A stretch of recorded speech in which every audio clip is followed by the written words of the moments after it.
Good morning बच्चों। हम लोग फिजिक्स के सेकेंड पार्ट का पहला यूनिट रे ऑप्टिक्स पढ़ रहे थे और रे ऑप्टिक्स में एक चैप्टर तो हम इंट्रोडक्शन आपको पढ़ा दिए थे और दूसरा chapter refraction through plane surface हम लोग पढ़ रहे थे। तो रिफ्रैक्शन थ्रू प्लेन सरफेस में स्नेल्स लॉ पढ़े, कंडीशंस फॉर नो रिफ्रैक्शन पढ़े, टोटल इंटरनल रिफ्लेक्शन पढ़े और क्रिटिकल एंगल पढ़े और टोटल इंटरनल रिफ्लेक्शन पर बेस्ड कुछ घटनाएं हमने आपको बताई थी और ये कहा था उन सभी घटनाओं को एक्सप्लेन कर लीजिएगा, हाई स्कूल में दिया है। यदि कोई घटना ऐसी हो जो आपको समझ में नहीं आ रहा या क्लियर ना हो तो मैंने कहा था कि आप कमेंट बॉक्स में लिख दीजिएगा, उसको हम समझा देंगे। तो हम मान के चल रहे हैं वहाँ तक आपका कंप्लीट हो गया। अब इस चैप्टर की लास्ट हेडिंग जो कंपटीशन के पॉइंट ऑफ व्यू से बहुत महत्वपूर्ण है, कंपटीशन में ज़्यादा क्वेश्चन इससे आते हैं, बोर्ड में भी आपके पूछे जाते हैं, आपके बुक में भी क्वेश्चंस हैं और इसके कुछ एप्लीकेशंस हैं जो आगे आपको लेंस के कुछ टेक्निकल क्वेश्चन में काम आएगा। इसलिए ये लास्ट हेडिंग बहुत ध्यान से समझिए।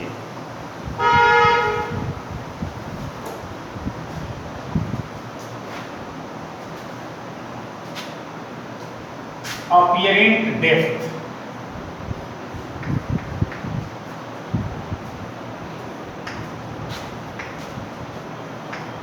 अपीयरेंट डेप्थ, अपीयरेंट डेप्थ होता क्या है कि जैसे मान लीजिए मैं एक ऑब्जर्वर हूं और मेरे हाथ में ये एक ऑब्जेक्ट है, मैं ऑब्जर्वर हूं और ये एक ऑब्जेक्ट है या ये एक ऑब्जेक्ट है। यदि ये भी उसी मीडियम में है जिस मीडियम में मैं हूं, मान लीजिए मैं एयर में हूं और ये भी एयर में है, तो जब ऑब्जर्वर यानी देखने वाला और ऑब्जेक्ट जिसको देखा जा रहा है जब दोनों एक ही मीडियम में होंगे तो ऐसे हालात में ऑब्जेक्ट जितनी दूर ऑब्जर्वर से रियल में होता है उतनी ही दूर दिखाई भी देता है। तो जैसे मान लीजिए ये भी एयर में है और हम भी एयर में हैं और ये हमसे 1 मीटर दूर है वास्तव में, तो जब हम इसको देखेंगे तो हमें 1 मीटर दूर दिखाई भी देगा, यानी जहाँ पे उसकी रियल पोजीशन होगी हमको वहीं वो दिखाई देगा।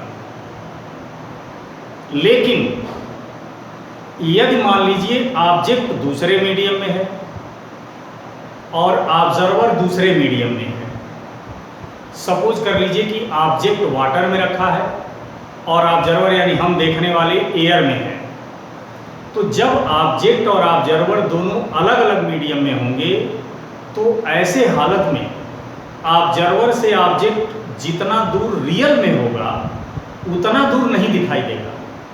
मान लीजिए कि ऑब्जर्वर एयर में है और ऑब्जेक्ट वाटर में है और ऑब्जर्वर से वाटर की डिस्टेंस 1 मीटर है, तो दोनों अलग अलग मीडियम में है, ऑब्जर्वर दूसरे मीडियम में है और ऑब्जेक्ट दूसरे मीडियम में है।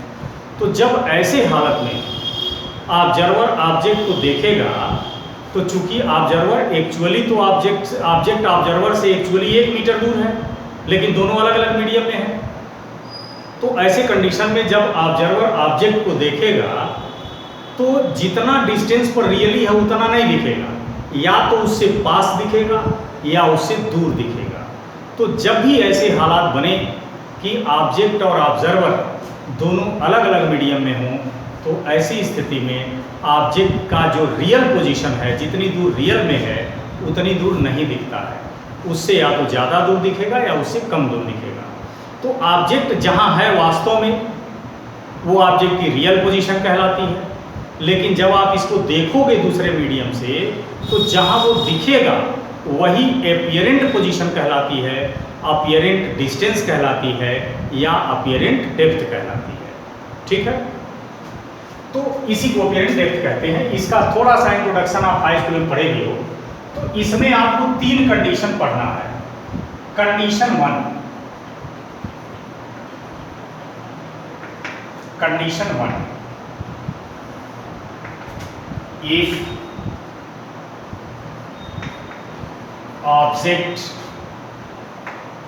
is in denser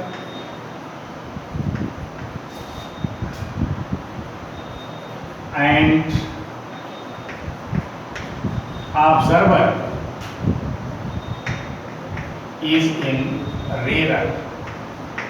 यानी यदि ऑब्जेक्ट डेंसर मीडियम में हो और ऑब्जर्वर यानी जो ऑब्जर्व कर रहा है यदि वो रेरर मीडियम में हो तो ऐसे स्थिति में, ऐसे हालत में ऑब्जेक्ट कहाँ रहेगा और कहाँ दिखेगा, इसी का कैलकुलेशन हम लोग इस रीडिंग में करेंगे। पहले फिगर बनाया जाए। मान लीजिए यह एक टैंक है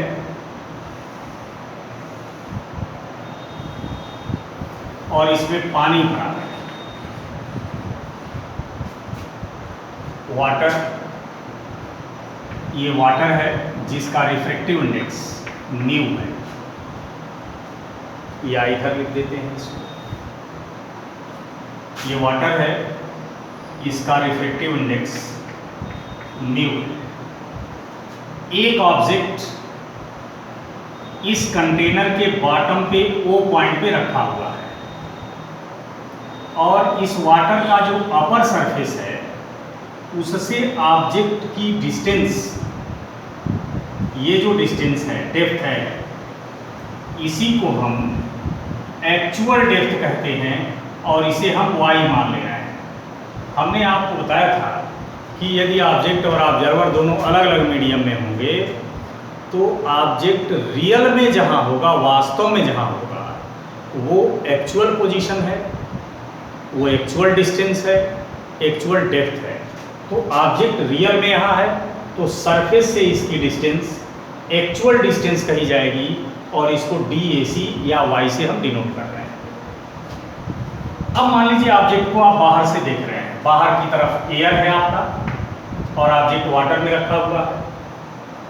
तो एक बात और समझिए, यदि ऑब्जेक्ट और ऑब्जर्वर दोनों अलग अलग मीडियम में रखे हों या अलग अलग मीडियम में हों, या मान लीजिए जैसे बाल्टी में पानी भर के उसमें कॉइन डाल दिए आप और बाहर से उसको ऐसे कॉइन को देख रहे हो, तो कॉइन आपको तभी दिखेगा जब कॉइन से आने वाली रे आपके आंख तक पहुंचेगी, तभी बाल्टी में पक्के पानी में रखा हुआ कॉइन आपको दिखेगा। यदि कॉइन से आने वाली रे आपकी आंख तक नहीं पहुंच रही है तो वो कॉइन आपको नहीं दिखेगा। जैसे बाल्टी में कॉइन डाल दीजिए, ऊपर से देखिए तो आपको दिखता है, क्योंकि कॉइन से आने वाली रे हमारे आंख तक पहुंचती है इसलिए दिखता है। लेकिन वही कॉइन यदि नदी में फेंक दीजिए या किसी गहरे तालाब में डाल दीजिए तो आपको नहीं दिखता है। उसका कारण यही है कि कॉइन से आने वाला रे आपके आंख तक नहीं पहुंचता है, इसलिए नहीं दिखता। ठीक, तो ये पहली बात याद रखिएगा। पहली बात कि यदि ऑब्जेक्ट और ऑब्जर्वर दोनों अलग अलग मीडियम में हो तो ऑब्जेक्ट जहां है वहां नहीं दिखेगा, उससे अलग डिस्टेंस पर दिखेगा, और जहां दिखेगा वो अपीयरेंट डिस्टेंस है और जहां रियल में होगा वो रियल डिस्टेंस है। दूसरी चीज़ मैंने बताया कि यदि ऑब्जेक्ट और ऑब्जर्वर कहीं भी हो तो जब तक ऑब्जेक्ट से आने वाली रे ऑब्जर्वर की आंख तक नहीं पड़ेगी तब तक वो आपको नहीं दिखाई देगा। ठीक, तो अब इसका जरा फिगर देखिए। मान लीजिए यहाँ पे ऑब्जेक्ट रखा है तो यहाँ से एक रे ऐसे निकल रही है, तो यहाँ से यहाँ तक तो मीडियम सेम है इसलिए रे स्ट्रेट पाथ पर चलेगी। लेकिन यहाँ के बाद मीडियम चेंज हो रहा है इसलिए रे को जाना तो ऐसे चाहिए लेकिन जाएगी नहीं, क्योंकि यहाँ के बाद मीडियम चेंज हो रहा है। तो जब मीडियम चेंज हो रहा है तो निश्चित रूप से रे का पाथ चेंज होगा, और रे का पाथ चेंज होकर किधर जाएगा ये जानने के लिए हम नॉर्मल ड्रा कर दिए। ये एंगल आई मान लीजिए। ठीक, अब चूंकि रे जा रही है डेंसर से रेरर इसलिए नॉर्मल से थोड़ा दूर हट जाए ऐसे, ये एंगल हम R मान लेते हैं। और मान लीजिए यहीं आपका ऑब्जर्वर है, यहीं से ऑब्जेक्ट को देख रहा है, तो चूंकि ऑब्जेक्ट से जाने वाली रे ऑब्जर्वर के आंख तक पहुंची है इसलिए निश्चित रूप से ऑब्जर्वर को ऑब्जेक्ट दिखाई देगा। अब ऑब्जेक्ट कहाँ दिखाई देगा? ऑब्जेक्ट से जाने वाली रे सीधे ऑब्जर्वर की आंख तक पहुंची है इसलिए ऑब्जर्वर को ऑब्जेक्ट तो दिखाई देगा, ये गारंटी है। अब आपसे पूछा जाए कि ऑब्जेक्ट दिखाई कहाँ देगा, तो उसका सबसे सिंपल तरीका है कि जो रे आपके आंख तक पहुंची है, फाइनली आपके आई तक पहुंची है, उसी को डॉटेड लाइन से पीछे बढ़ा दीजिए। इस लाइन पे जहां मिलेगी वहीं आपको ऑब्जेक्ट दिखाई देगा। मान लीजिए ओ डैश पॉइंट। क्लियर? तो ऑब्जेक्ट था कहां? ओ पर, लेकिन जब आप इसको एयर से देखें तो आपको दिखा ओ डैश पर। इसीलिए बताए थे हम कि जब ऑब्जेक्ट दूसरे मीडियम में हो और ऑब्जर्वर दूसरे मीडियम में हो, तो ऐसे हालत में जहां पे रियल में ऑब्जेक्ट होता वहां दिखता नहीं है, ऑब्जेक्ट कहीं और होगा, दिखेगा कहीं और। तो ऑब्जेक्ट था यहाँ, दिख रहा है यहाँ। तो जहां ऑब्जेक्ट था उसकी जो सरफेस से डिस्टेंस होगी उसको एक्चुअल डिस्टेंस कहते हैं, और उसको y से हमने डिनोट किया। और ऑब्जेक्ट जहां पे दिख रहा है वो सरफेस से उसकी डिस्टेंस अपीयरेंट डिस्टेंस कही जाती है, DAP, और इसको हम x से डिनोट कर रहे हैं। ठीक है? अब ये एंगल यदि r है तो ये भी एंगल r होगा। इस पॉइंट को हम a मान ले रहे हैं, इसको हम b मान ले रहे हैं। ठीक? तो यहां पर चूंकि रिफ्रैक्शन हुआ है इसलिए यहां जरा स्नेल्स लॉ लगाया जाए। फ्रॉम स्नेल्स लॉ, तो स्नेल्स लॉ लगाइए, sine I upon sine R is equal to refractive index. ये मान लीजिए आपका रेयर मीडियम है और ये डेंसर मीडियम है। तो अब चूंकि यहाँ पर फर्स्ट मीडियम डेंसर है और सेकंड मीडियम रेयर है, और हमने बताया था कि जब भी आप स्नेल्स लॉ लगाएं तो रिफ्रैक्टिव इंडेक्स सेकंड मीडियम का लेते हैं with respect to first medium. तो हमारा सेकंड मीडियम रेयर है, इसलिए यहाँ रिफ्रैक्टिव इंडेक्स रेयर का लेंगे विद रिस्पेक्ट टू डेंसर। लेकिन हमने ये भी बताया था कि जनरली रे ऑप्टिक्स में ऐसा, हालांकि ऐसा कोई रूल नहीं है, लेकिन रे ऑप्टिक्स में हम लोग रिफ्रैक्टिव इंडेक्स ज़्यादातर डेंसर का लेते हैं विद रिस्पेक्ट टू रेयर। तो यहाँ पर आ गया refractive index of rare with respect denser. तो यदि हम इसको refractive index of denser with respect rare कर दें, यानी इसको इधर और इसको इधर कर दें, तो ये भी पलट जाएगा, बताया था मैंने आपको। ये हो जाएगा साइन आर अपॉन साइन आई। ये इक्वेशन नंबर 1 हो गया। ठीक? इसको ऐसे ही छोड़ दीजिए। अब क्या करना है कि जो फिगर है उसी फिगर से साइन आई और साइन आर की वैल्यू हम निकालेंगे और निकाल कर इक्वेशन 1 में पुट कर देंगे, हमारा आंसर आ जाएगा। अब यहाँ से आप साइन आई की वैल्यू निकालने के लिए, यदि ये एंगल आई है तो ये भी एंगल आई होगा। अब साइन आई की वैल्यू निकालने के लिए आप ले लीजिए राइट एंगल ट्रायंगल OAB। यहाँ लिख देंगे फ्रॉम ट्रायंगल OAB। अब इसमें जरा साइन आई, अच्छा OAB, तो sine I is equal to sine theta is equal to perpendicular upon hypotenuse. तो परपेंडिकुलर हो गया AB अपॉन हाइपोटेनियस हो गया OB। लेकिन यहाँ एक रूल और जानते रहिए कि जैसे मान लीजिए ये कोई राइट एंगल ट्रायंगल है और इस राइट एंगल ट्रायंगल का कोई एक एंगल बहुत स्मॉल हो, मान लीजिए यही एंगल बहुत स्मॉल है, तो इस एंगल को बनाने वाली ये दोनों साइड इक्वल हो जाएगी। यदि ये एंगल बहुत स्मॉल है तो इस एंगल को बनाने वाली ये दोनों साइड वेरी स्मॉल, दोनों साइड इक्वल हो जाएगी। तो अब यदि आई को हम स्मॉल मान लें, if I is very small, यदि हम आई को स्मॉल मान लें, ठीक है। अब आप कहेंगे आई को हम स्मॉल माने क्यों? तो आई को स्मॉल हम क्यों मानते हैं इसकी चर्चा हेडिंग के बाद हम नोट में बता देंगे। तो यदि आई को स्मॉल मान लिया जाए तो यदि ये एंगल स्मॉल है तो इस एंगल को बनाने वाली ये साइड और ये साइड इक्वल होगी, यानी OB इक्वल हो जाएगा OA के। इसका मतलब हो गया OB इक्वल हो जाएगा OA के। तो इसलिए आप चाहें तो यहाँ OB की जगह OA लिख दीजिए, तब हो जाएगा यहाँ से sine I is equal to AB upon OA। ये हो गया इक्वेशन नंबर 2। ठीक है। अब ट्रायंगल लीजिए O'AB। Now from triangle O'AB, अब यहां से जरा साइन आर निकालिए। तो sine R is equal to perpendicular upon hypotenuse, तो AB upon O'B, AB upon O'B। यदि हम ऐसे ही R को वेरी स्मॉल मान लें तो ऐसे केस में जब r वेरी स्मॉल हो जाएगा तो इसको बनाने वाली ये साइड ओ डैश बी और ओ डैश ए दोनों सेम हो जाएगी, तो ओ डैश बी सेम हो जाएगी ओ डैश ए के। अब यहाँ पर ओ डैश बी की जगह ओ डैश ए रख दीजिए, ये हो जाएगा sine r is equal to A B upon O dash A. ये हो गया इक्वेशन नंबर 3। अब क्या करना है, इक्वेशन 2 से साइन आई की वैल्यू और इक्वेशन 3 से साइन आर की वैल्यू, ये दोनों इक्वेशन 1 में पुट कर देना है। Clear?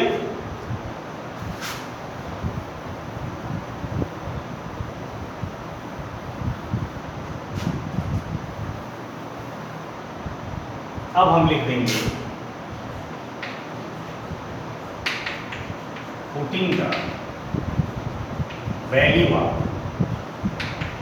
Sign I and sin r from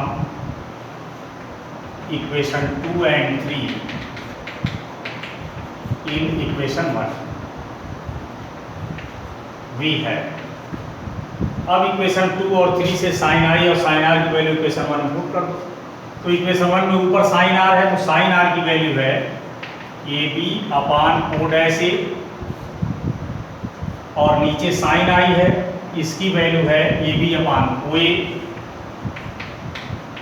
is equal to refractive index of denser with respect रेनर, या ये हो जाएगा A B upon O dash A into O A upon A B is equal to R mu D.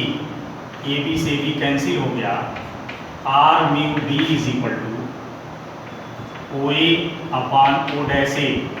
O A means actual depth या actual distance, O dash ए means अपीयरेंट depth या अपीयरेंट distance, ये are mu D हो गया। ये आपको एक formula मिल गया। अब आप चाहें तो इसको ऐसे भी लिख सकते हैं,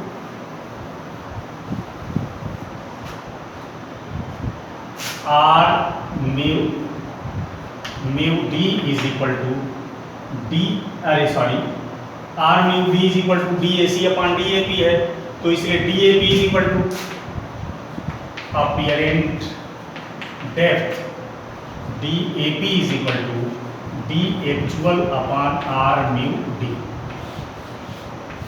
ठीक है, या अपीयरेंट डेप्थ को आप x से लिखे हो और एक्चुअल डेप्थ को y से लिखे हो और अपान म्यू।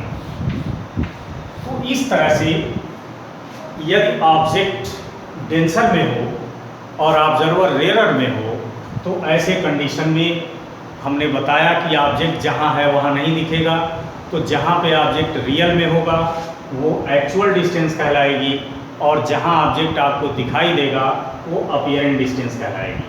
अभी आपको जो मैंने फिगर बनाया है उस फिगर से एक बात स्पष्ट है कि यदि कोई ऑब्जेक्ट डेंसर में हो और उसको ऑब्जर्व रेयरर मीडियम से किया जा रहा हो तो ऑब्जेक्ट जहाँ रहेगा उससे और ऊपर यानी और आपके पास दिखाई देगा। तो ये भी एक बात दिमाग में रखिएगा कि यदि कोई ऑब्जेक्ट डेंसर मीडियम में है और उसको रेयरर मीडियम से ऑब्जर्व किया जा रहा है तो ऑब्जेक्ट जितना दूर वास्तव में होगा उससे कम डिस्टेंस पर आपको दिखाई देगा, यानी और पास दिखाई देगा। कितना पास दिखाई देगा उसकी अपीयरेंट डिस्टेंस क्या होगी, अपीयरेंट डेप्थ क्या होगी, इस फार्मूले से आप निकाल सकते हैं। क्लियर?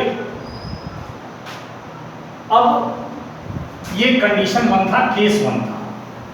अब condition 2,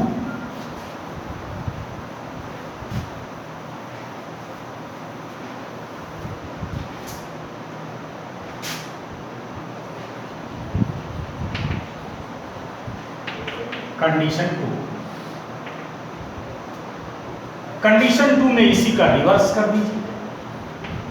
if object is in rare and observer is in denser, यदि ऑब्जेक्ट रेयर में हो और ऑब्जर्वर डेंसर में हो तो ऐसे कंडीशन में ऑब्जेक्ट कहाँ रखा जाएगा तो हमें कहाँ दिखाई देगा, इसको इस रीडिंग में समझिए। मान लो यह एक डेंसर मीडियम है। इस डेंसर मीडियम का रिफ्रैक्टिव इंडेक्स म्यू है। एक ऑब्जेक्ट ओ पॉइंट पे रखा हुआ है, ये ऑब्जेक्ट है ओ पॉइंट पे रखा हुआ है। सरफेस से इसकी जो डिस्टेंस होगी उसी को एक्चुअल डिस्टेंस कहेंगे और इसको डिनोट करेंगे y से। यहाँ पे वास्तव में ऑब्जेक्ट रखा हुआ है। अब आप इसको डेंसर मीडियम से देख रहे हो तो कहाँ दिखाई देगा, इसी को फिगर से दिखाना है। तो हमने बताया था कि यदि ऑब्जेक्ट कहीं भी हो, ऑब्जर्वर को तभी दिखाई देगा जब ऑब्जेक्ट से आने वाली रे ऑब्जर्वर के आंख पर आए। तो मान लीजिए ऑब्जर्वर से आने वाली एक रे मैंने ये ले लिया। अब ये रे ऐसे सीधे जानी चाहिए, लेकिन चूंकि यहाँ के बाद मीडियम चेंज हो रहा है इसलिए रे का पाथ भी चेंज होगा। रे का पाथ चेंज हो किधर जाएगा ये जानने के लिए पहले नॉर्मल ड्रा करेंगे। मान लीजिए ये एंगल आई है। अब जब नॉर्मल ड्रा कर दिए तो चूंकि रे जा रही है रेरर से डेंसर, तो जब रेरर से डेंसर जाएगी तो रे थोड़ा नॉर्मल की ओर खिसक जाएगी, तो थोड़ा नॉर्मल की ओर खिसक गई। अब मान लीजिए यहीं से आप ऑब्जर्व कर रहे हो, तो इसका मतलब ऑब्जेक्ट से आने वाली रे ऑब्जर्वर तक पहुंची। तो जब ऑब्जेक्ट से आने वाली रे ऑब्जर्वर तक पहुंची तो इसका मतलब कि ऑब्जर्वर को ऑब्जेक्ट दिखाई देगा। अब कहाँ दिखाई देगा, इसके लिए हमने बताया है कि जो रे फाइनली ऑब्जर्वर के आंख तक पहुंच रही है, आई तक पहुंच रही है, उसी को डॉटेड लाइन से पीछे बढ़ा दीजिए तो पता चल जाएगा कि ऑब्जेक्ट हमें दिखाई कहाँ देगा।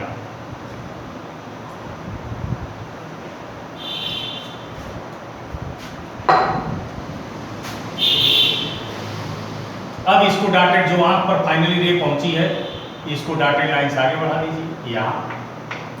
यानी ऑब्जेक्ट था तो ऊपर, लेकिन हम देखें तो दिखाई दे रहा है वो डैश पर, यानी जहां है उससे दूर दिखाई देगा। तो इस फिगर से ही क्लियर है कि यदि ऑब्जर्वर डेंसर में हो और ऑब्जेक्ट रेरर में हो तो ऐसे हालत में जब ऑब्जर्वर ऑब्जेक्ट को देखेगा तो ऑब्जेक्ट जितने डिस्टेंस पर होगा उससे ज़्यादा डिस्टेंस पर दिखाई देगा।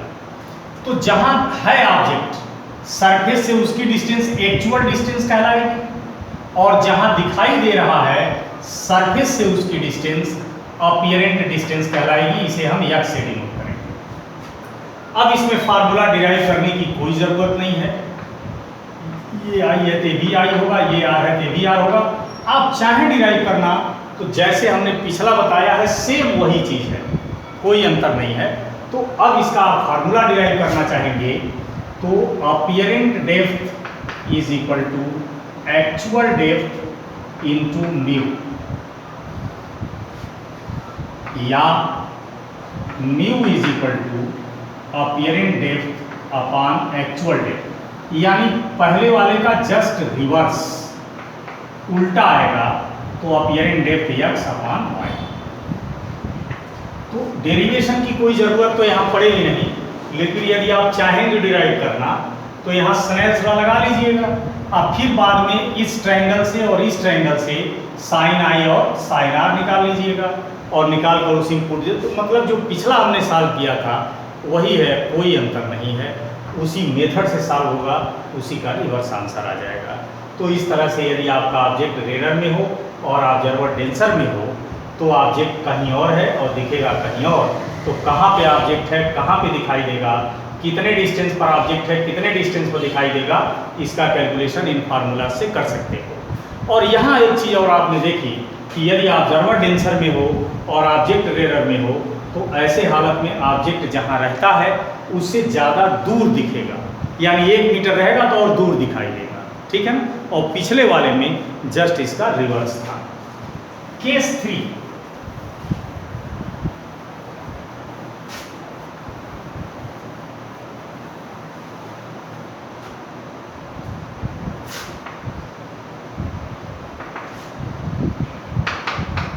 कंडीशन 3। कंडीशन 3 में जैसे मान लो ये टैंक है और इस टैंक में अलग अलग मीडियम भरे हुए हैं। ये एक मीडियम है, ये दूसरा मीडियम है और ये तीसरा मीडियम है। ये बड़ा इंपॉर्टेंट है।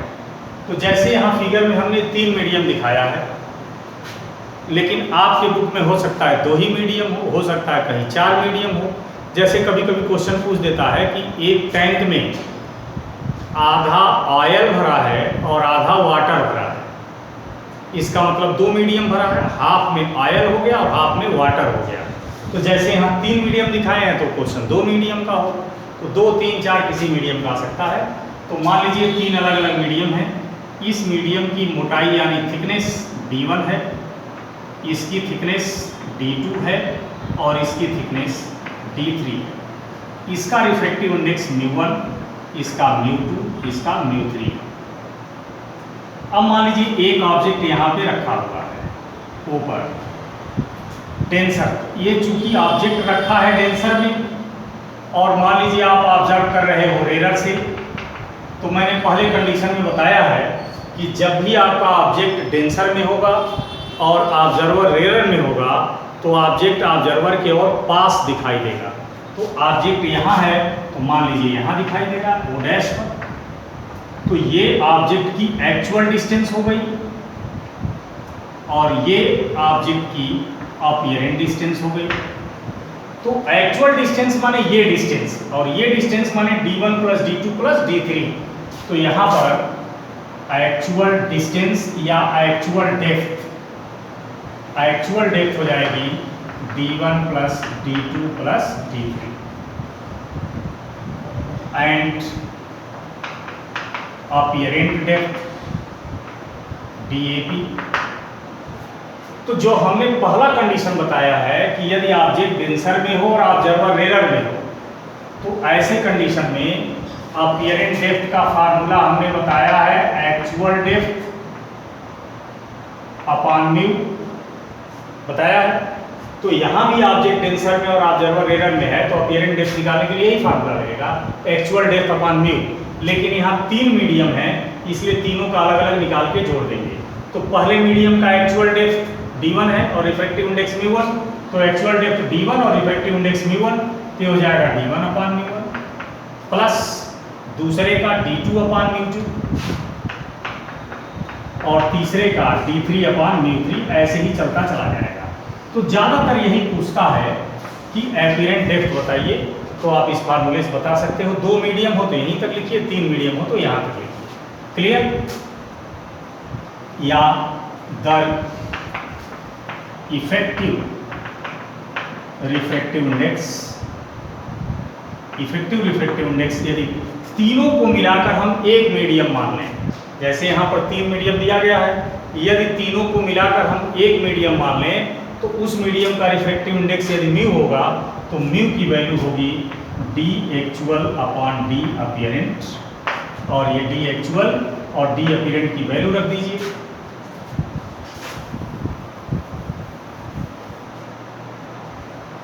तो mu is equal to D actual means D1 plus D2 plus D3 और अपीयरेंट डेप्थ हो जाएगा D1 upon μ1 plus D2 upon μ2 plus D3 upon μ3। इसीलिए लग जाएगा। ज़्यादातर केवल यही पूछता है आपसे कि अपीयरेंट फाइंड द अपीयरेंट डेप्थ। लेकिन यदि आपसे सवाल कर दिया जाए कि जो 3 मीडियम या 4 मीडियम हैं सभी को मिलाकर यदि हम एक मीडियम मान लें, रिजल्टेंट मीडियम मान लें, तो उस मीडियम का रिफ्रैक्टिव इंडेक्स बताइए, तब ये फार्मूला लगेगा। ठीक है? तो ये 3 कंडीशन हमने बता दिए और 3 कंडीशन के बाद अब इसमें नोट या कुछ स्पेशल पॉइंट्स जो इन फार्मूला से कम इम्पॉर्टेंट नहीं है उनको ध्यान से देखिए और समझिए। तो यहाँ पर आप हेडिंग डाल दें नोट। अब नोट में जो बातें आपको बताई जाएंगी वो बातें काफ़ी महत्वपूर्ण हैं। तो नोट में आप पहला पॉइंट देख लें,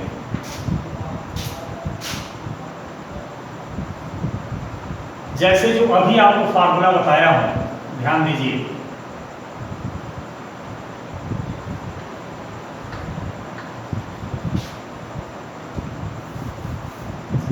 जैसे जो फार्मूला आपको बताया हूं कि D apparent is equal to D actual upon mu, ये केवल तब वैलिड है जैसे मान लीजिए ये टैंक है और इस टैंक में कोई लिक्विड भरी है और बॉटम पे कोई ऑब्जेक्ट रखा है, ठीक है। सरफेस से इस ऑब्जेक्ट की डिस्टेंस ये एक्चुअल डिस्टेंस हो गई। तो ये जो फार्मूला अपीयरेंट डेप्थ का आपको बताया गया है ये केवल तभी वैलिड है जब ऑब्जेक्ट का ऑब्जर्वेशन ठीक इसके ऊपर से हो रहा है, ठीक है। अब मान लीजिए यहाँ दिखाई दे रहा है तो ये डिस्टेंस हो जाएगी डी अपीयरेंट, इसको हम x से माने हैं, इसको हम y से माने हैं। तो पहली बात ये याद रखना कि ये जो फार्मूला आप D apparent is equal to D A C upon mu आप यूज करते हो, ये फार्मूला केवल तभी वैलिड है जब ऑब्जेक्ट और ऑब्जर्वर दोनों एक दूसरे के सीध में हो, तिरछे न हो। इसीलिए फार्मूला प्रूव करते समय हमने रे तो तिरछा लिया था लेकिन हमने एंगल को इस्तेमाल कर दिया, नेग्लिजिबल मान लिया। तो जब मान लीजिए ऐसे तिरछे रे ले गए और ये एंगल नेग्लिजिबल है, इसका मतलब रे सीधे ही जा रही है। तो फार्मूला प्रूव करने के लिए हमने रे को तिरछे जरूर ले गया था लेकिन एंगल आई और आर को स्मॉल मान लिया था, वेरी स्मॉल नेग्लिजिबल, तो इसीलिए माना था। तो ये बहुत दिमाग, ये बहुत कायदे से इसको याद रखिएगा कि जब भी इस फार्मूले का यूज करिए तो केवल तभी इस फार्मूला का यूज होगा जब ऑब्जेक्ट के सीध में ऑब्जर्वर। पहली चीज। दूसरी चीज, मान लीजिए ऑब्जेक्ट था यहाँ और जब हमने ऑब्जर्व किया तो हमें दिखा यहाँ, यानी यहाँ था और यहाँ दिखा, तो जहाँ था उससे थोड़ा ऊपर दिख रहा है, तो ऑब्जेक्ट की पोजीशन कितनी शिफ्ट कर गई, इसको यदि डेल्टा एक्स माना जाए तो इसी को हम लैटरल शिफ्टिंग भी मानते हैं, ठीक है। ऑब्जेक्ट था यहाँ, यहाँ पहुँच गया तो कितना अपने पोजीशन से शिफ्ट हो गया, यहाँ दिख रहा है और यहाँ था तो कितना शिफ्ट कर गया, इसी को लैटरल शिफ्टिंग कहते हैं। और मान लीजिए इसको डेल्टा एक्स से लिखना है तो lateral shift delta X is equal to, अब ये डिस्टेंस y है और ये डिस्टेंस x है तो ये हो जाएगा y माइनस एक्स, और चूंकि पढ़े हो mu is equal to y upon X, therefore x is equal to y upon mu, तो x की वैल्यू रख दीजिए तो y minus Y upon mu, ये डेल्टा x हो गया।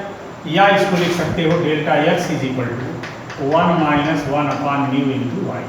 तो हालांकि यही हम रहने दिए होते इसको, लेकिन ज़्यादातर जब लैटरल शिफ्टिंग पूछी जाती है तो केवल एक्चुअल डेप्थ यानी y दिया रहता है, अपीयरेंट डेप्थ नहीं दिया रहता है। तो y दिया रहेगा, रिफ्रैक्टिव इंडेक्स दिया रहेगा, वैल्यू पुट कर दीजिए तो लैटरल शिफ्ट निकल जाएगा, यानी ऑब्जेक्ट अपने एक्चुअल पोजीशन से कितना शिफ्ट कर गया इससे निकल जाएगा। ये जो फार्मूला आपको अभी मैंने बताया है ये लैटरल शिफ्ट के लिए जरूर है, लेकिन ये फार्मूला एक जगह और यूज होता है, उसको देख लीजिए कि इसका यूज हम कहां और कर सकते हैं।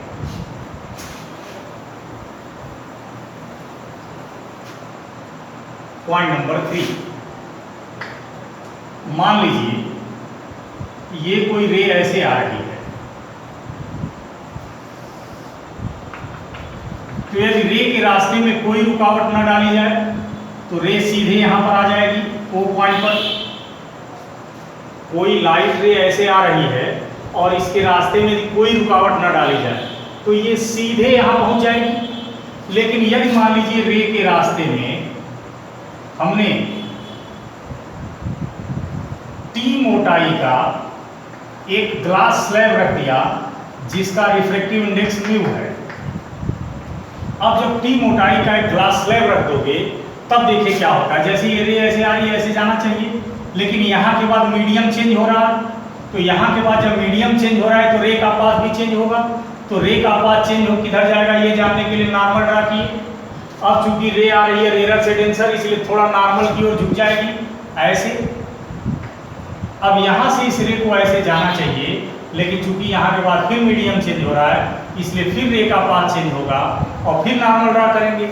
अब ये रे जा रही है डेंसर से रेयर, इसलिए नॉर्मल से दूर हटेगी और यहाँ आकर मिल जाएगी ओ डैश पर। यानी रे के पाथ में यदि कोई रुकावट रख दिया जाए या ग्लास स्लैब रख दिया जाए तो जहाँ पे रे को कोइंसाइड होना चाहिए उससे थोड़ा आगे कोइंसाइड होगी। तो कितना आगे कोइंसाइड होगी ये डिस्टेंस की ज़रूरत आपको पड़ती है। तो यहाँ यह डिस्टेंस निकालने के लिए भी आप इस फार्मूले का यूज कर सकते हैं। तो लैटरल शिफ्ट यानी ओ डैश यानी delta X is equal to 1 minus 1/μ। हाँ, यही है कि यहाँ पे जो एक्चुअल डेप्थ था उसकी जगह स्लैब की थिकनेस ले ली जाएगी, टी ले ली जाएगी, इससे निकल जाएगा। अब इसका यूज कहाँ पड़ेगा? जैसे लेंस जब पढ़ेंगे हम, लेंस आपको पढ़ाएंगे तो कभी कभी एक क्वेश्चन पूछ दिया जाता है। मान लीजिए यहाँ लेंस है और यहाँ पे हमने एक ऑब्जेक्ट रखा है, तो ऑब्जेक्ट से जाने वाली रे लेंस पर पड़ी और यहाँ भी इमेज बन गई और यहीं स्क्रीन रखा गया है, स्क्रीन पर इमेज बन गई। तो ऑब्जेक्ट यहाँ था, इमेज यहाँ बनी। अब आपसे सवाल किया जाएगा कि यदि लेंस और स्क्रीन के बीच एक ग्लास स्लैब रख दिया जाए टी मोटाई का, तो फिर इसकी इमेज स्क्रीन पर बने, इसके लिए स्क्रीन को किधर कितना खिसकाना पड़ेगा?